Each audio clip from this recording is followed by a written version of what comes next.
Hey everyone, it's time for lunch. First, I take some fresh salad, then I grab some paprika to go with it.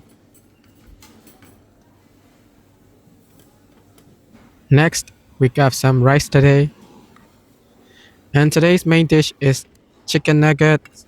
It's crispy outside and soft inside. Do you guys like chicken nuggets too? Lots of protein today. I took like 12 pieces of nuggets. Then I take some sauce to eat with the rice.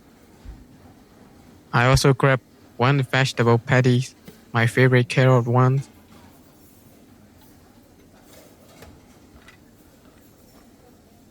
Then I take this a little mayo on the side. Then I drizzle some ketchup on top.